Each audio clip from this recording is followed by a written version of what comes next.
할렐루야. 오늘도 말씀으로 주님과 동행하고 계신 여러분을 주님의 이름으로 축복합니다. 함께 보실 말씀은 예레미야 21장에서 23장이 되겠습니다.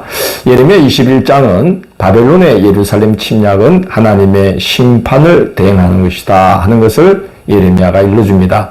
바벨론이 예루살렘을 에워싸자 시드기야 왕은 사람들을 예레미야에게 보내어 기도해 줄 것을 요청합니다. 기도해 주시면 우리를 에워싼 적군들이 물러가지 않겠습니까? 하고 기도를 요청한 것이죠. 진작에 그렇게 예레미야의 경고에 귀를 기울였다면 그렇게 에워싸이는 일조차 없었을 텐데 너무 늦은 것입니다. 예레미야는 하나님의 그 뜻을 전달합니다. 5절을 보면 내가 든 손과 강한 팔 곧 진노와 분노와 대노로 친히 너희를 칠 것이며 라고 말씀하고 7절을 보면 살아남은 자들은 바벨론의 손에 넘겨질 것이다. 그렇게 말씀합니다. 이어서 하나님은 이제 백성들에게 남은 것은 두 가지 선택밖에 없다. 답안이 두 개밖에 없다는 거예요. 9절을 보면 성읍 안에서 저항하면 칼과 기근과 전염병으로 죽게 되고 나가서 항복하면 목숨이라도 전리품처럼 건질 수 있을 것이다. 그렇게 말씀합니다. 즉 바벨론의 침략은 하나님의 심판이기 때문에 달게 받으라고 권고하신 것입니다.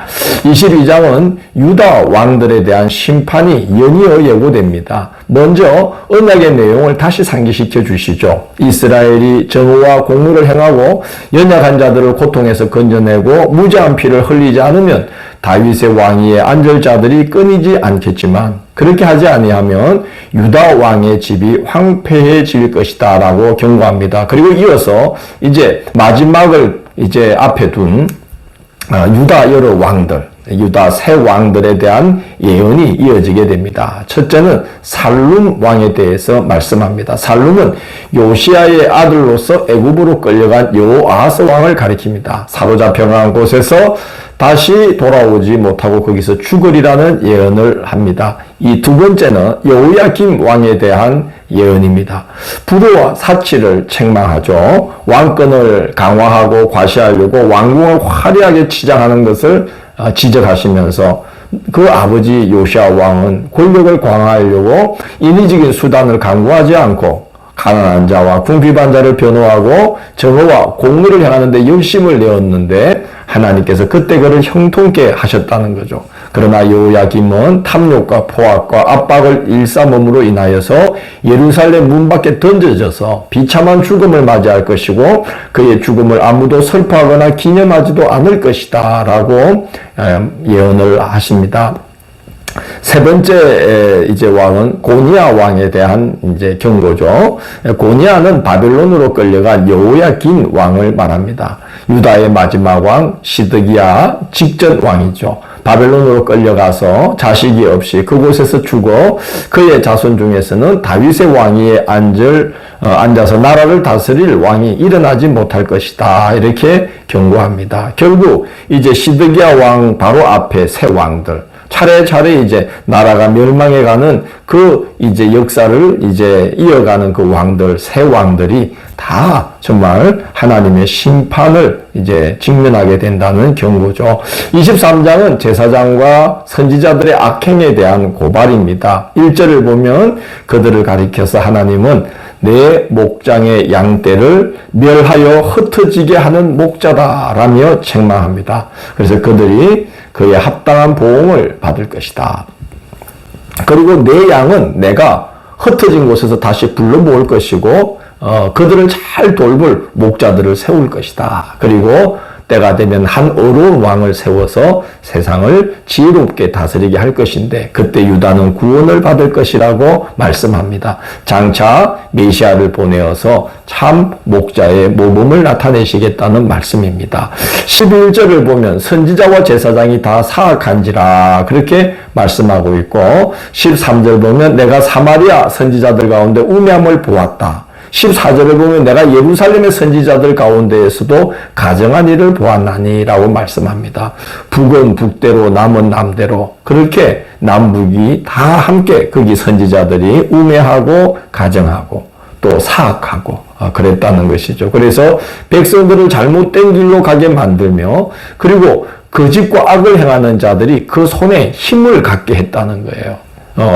죄악을 범하는 데에 담대해지도록 간이 커지게 만들었다는 것입니다. 그래서 백성들로 하여금 악에서 돌이킬 수 없게 만들었다라며 책망합니다. 그들은 입만 열면 재앙이 임하지 않으리라, 평안하리라 라고 예언합니다. 그런데 하나님 말씀은 그들이 전하고 있는 예언은 내게 들은 말이 아니라는 거예요. 그들은 하나님께 들은 말씀을 전하는 게 아니라 하나님의 이름으로 그냥 자기 말을 할 뿐이라는 것이죠. 그래서 내 말을 도둑질하는 자들이요, 내 이름을 망령되이 사용하는 자들이라면서 책망합니다. 그래서 꿈꾸듯 예언하는 그들과 또 정반대로 성실함으로 하나님의 말씀을 전하는 예언자들을 대조하시면서 28절을 보면 겨가 어찌 알고과 같겠느냐라고 말씀합니다. 백성들이 볼 때에는 귀에 듣기 좋은 말을 전해주는 그 예언자들이 정말 진실되고 참된 예언자 같지만 겨에 불과하다는 거죠. 그러나 성실함으로 하나님의 말씀을 받아 전하는 그 예언자, 백성들이 듣기 싫은 말을 할지라도 그 예언자가 알곡 예언자다 하는 것이죠.